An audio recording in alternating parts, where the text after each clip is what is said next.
Allô, professeur Caudrine à l'appareil. Vous ne vous êtes pas trompé de numéro? Cataclysme? Bon sang. Je passe un coup de fil et je vous rappelle dans une seconde pour plus de détails.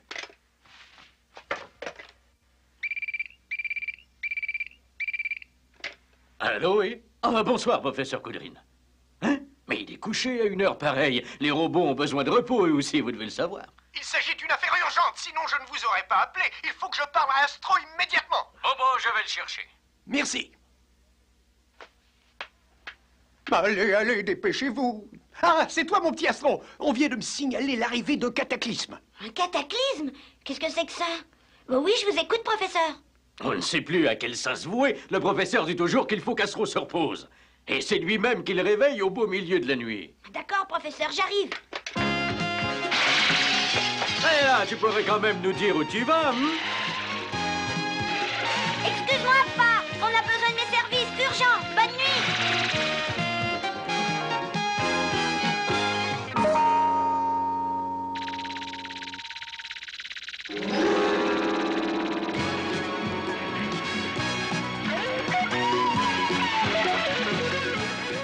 Oh là là,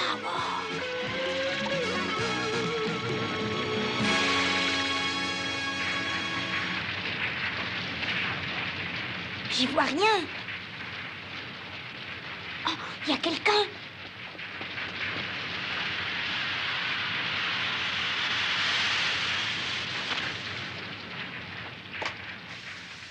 Juste ciel. Astro n'a pas dû avoir de mal à trouver l'endroit.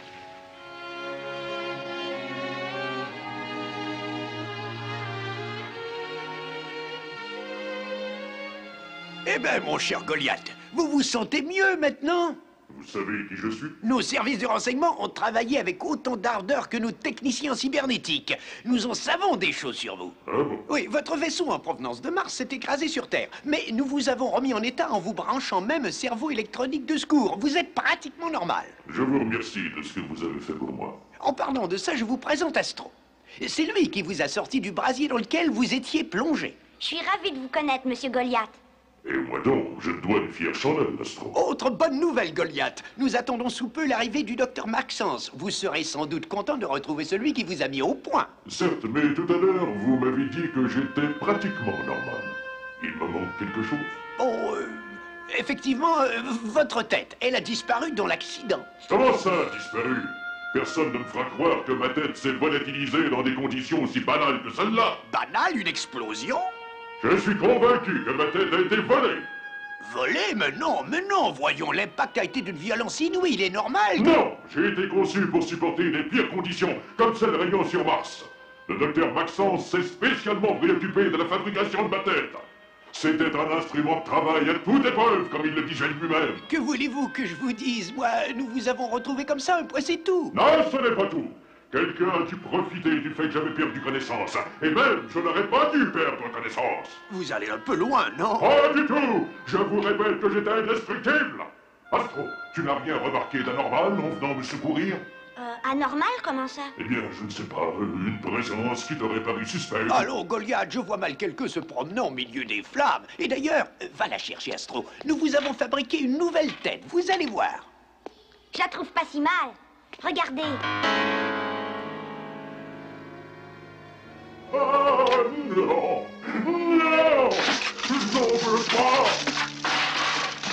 Je veux la mienne! Si tu étais à ma place, Astro, tu accepterais de changer de tête? Hein? Je suis sûr que la mienne se trouve quelque part, j'en suis certain!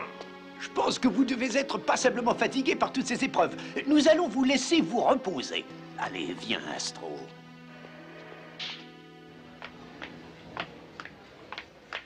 Je tiens à voir le professeur Caudrine. Je ne tolère pas qu'on empêche mes élèves de dormir. Je proteste! D'où il sort, celui-là? Le professeur vous attend. Je ne peux pas t'expliquer pour l'instant. Albert, les parents d'Astro se sont plaints à moi ce matin. Et je ne peux que leur donner raison. On n'a pas le droit en pleine année Attendez scolaire. que je vous explique, Amédée, je suis sûr que vous allez comprendre. Juste ciel, mais c'est affreux! Comment ça, affreux? Je ne vous ai rien dit. Oui, oui, je sais, mais je me doute de ce que vous alliez me dire, à savoir qu'il s'agissait d'un cas de force majeure. Sinon, vous n'auriez pas tiré Astro du lit en pleine nuit. Dites vite, Albert, j'adore les histoires dramatiques. Le docteur Maxence est arrivé. Faites-le entrer. Très bien, professeur. Barnabé! Quel plaisir de vous revoir. Oubliez les formules de politesse et rendez-moi la tête de Goliath, je vous prie. Je ne comprends pas. Inutile de jouer les innocents, ça ne prend pas. Je sais parfaitement que vous avez caché la tête de Goliath quelque part. Répondez franchement. Oui, Barnabé, c'est moi qui ai caché la tête de votre robot. Mais croyez bien que j'ai agi en mon âme et conscience. J'ai admiré le concept de cette tête dont le fonctionnement est basé sur un faisceau de rayons à neutrons. Mais cela représente un immense danger, même si ce robot a été conçu spécialement pour effectuer des travaux de force sur des planètes Je lointaines. me permets de vous signaler qu'il n'a pas été conçu pour se livrer à des activités malsaines. Il n'use de sa force que pour travailler. Oh, je suis bien placé pour savoir que le contrôle des robots peut nous échapper. Et dans le cas de Goliath, cela peut dégénérer en catastrophe. Ha! Je ne suis pas dupe de vos faux arguments. Les performances accomplies par Goliath sur la planète Mars n'ont fait qu'exciter votre jalousie, ni plus. Vous me prenez pour qui, hein? Je vous prends pour le voleur que vous êtes, et je vous prie de croire que je me laisserai pas faire. Rendez-moi la tête de Goliath ou je porte plainte. Bon, très bien.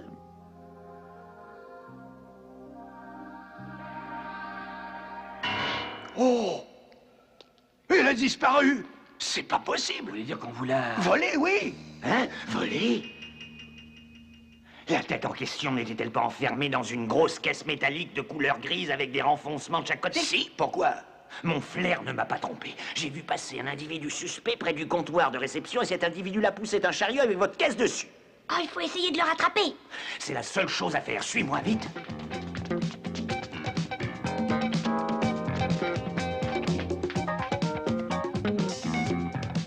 Impossible de le rattraper avec l'avance qu'il a prise.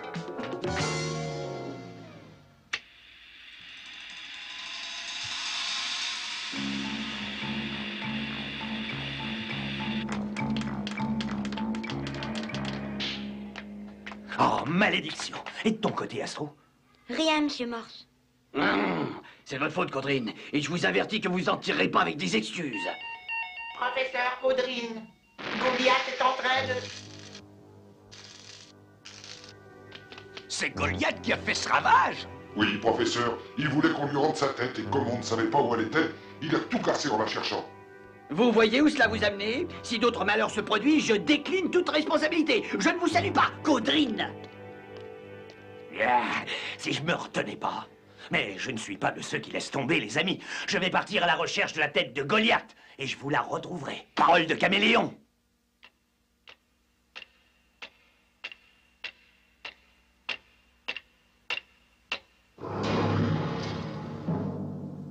Donne-moi ta tête.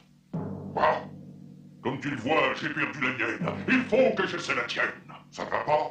T'as qu'à t'en faire une autre. Je n'ai que faire de tes conseils.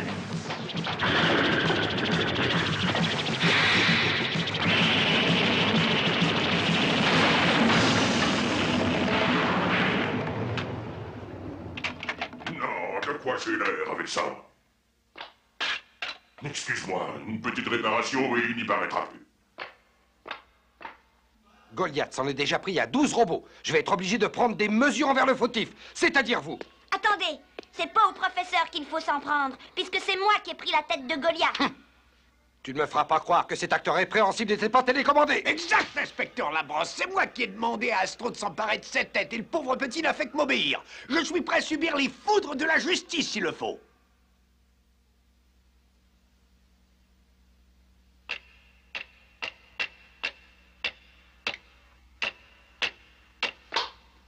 J'ai besoin de ta tête. Goliath, tu vas me suivre au Haut Commissariat aux sciences et techniques. Hein? Tu oses me donner des ordres?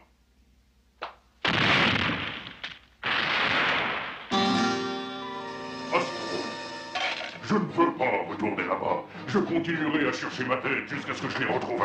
Tu ne vas pas la retrouver sur un autre robot, réfléchis un peu. Ça suffit. Celui qui voudra me faire retourner là-bas devra m'y traîner de force. Essaie pourquoi. Je ne veux pas me battre avec un ami robot. Mais puisque tu n'as pas l'air de vouloir entendre raison, tu vas t'en repentir.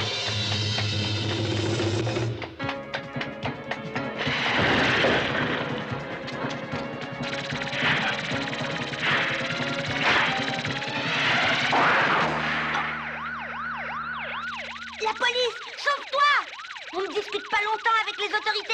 On se reverra, Astro.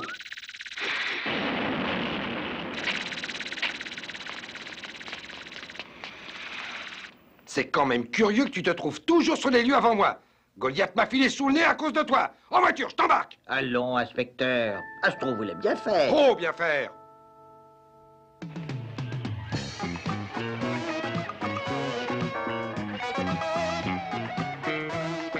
Je te remercie.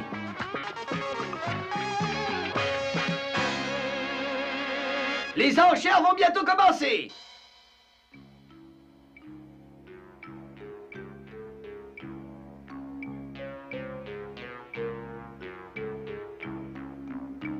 J'ai le plaisir de vous proposer un article que vous rêvez tous de posséder, la tête de ce fameux robot.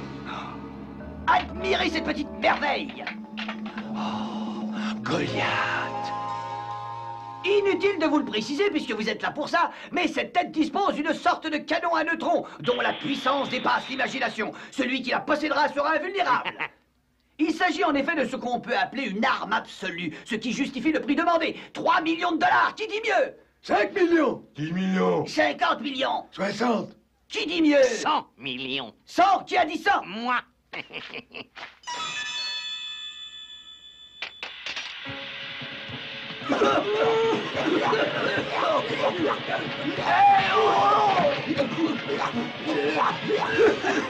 Ce Sirius nous réserve toujours des surprises.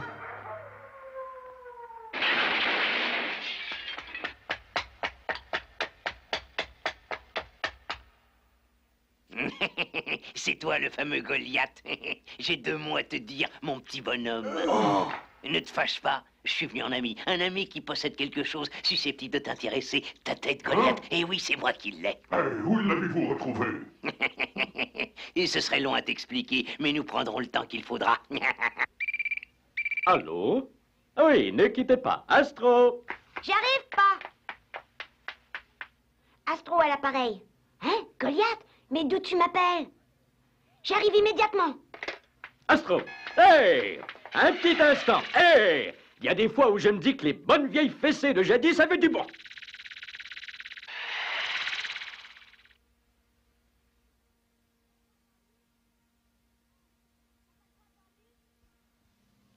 T'as pas trop attendu? Mais qu'est-ce qui te prend? T'es devenu fou? Sirius a promis de me rendre ma tête à condition que je le débarrasse de toi. Je connais Sirius mieux que toi. Même s'il s'est emparé de ta tête, ce qui n'est pas sûr, il te la rendra pas. C'est un escroc. Je n'ai pas le choix. Ah! Comment peut-il te dire que je suis ton ami? Oh.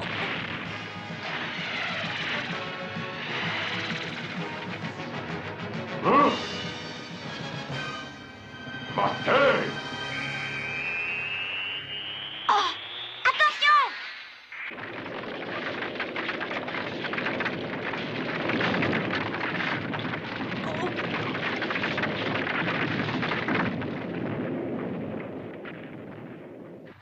Le patron va être content, j'ai réduit Astro et Goliath en miettes. Et personne ne les retrouvera dans cette décharge de ferraille.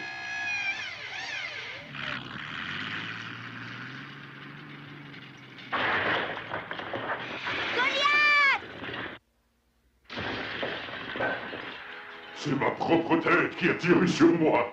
Écoute, il faut que je te fasse un aveu. C'est moi qui ai subtilisé ta tête après l'accident, sur les ordres du professeur Caudrine. Il estimait que c'était trop dangereux. Et c'est vrai, parce que le canon à neutrons risque de déclencher des catastrophes imprévisibles. Mais comme je sais que tu n'es pas agressif de nature, je vais tout faire pour te la récupérer. Tu ferais ça pour moi? Oui, Goliath, mais à une condition. Tu repartiras aussitôt sur Mars, et tu y resteras. Je t'en fais la promesse, Astro, je t'en fais la promesse sur notre amitié. Merci. Reste là, je vais rendre visite à Sirius.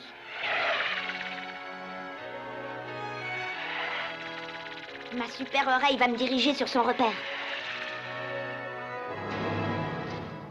Abruti! Je vous avais dit de disparaître dans la nature après avoir détruit Astro! La nature, c'est grand. J'ai vu un hélicoptère de la police rôder dans le coin, et qu'est-ce qu'ils ont dû apercevoir d'en haut? Vous, avec votre char d'assaut aussi discret qu'un diplodocus! Excusez-nous, patron.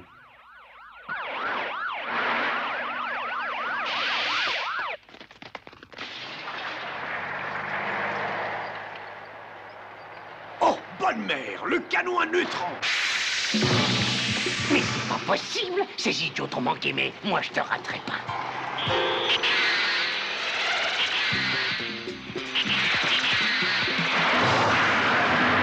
Ah! On se retrouvera.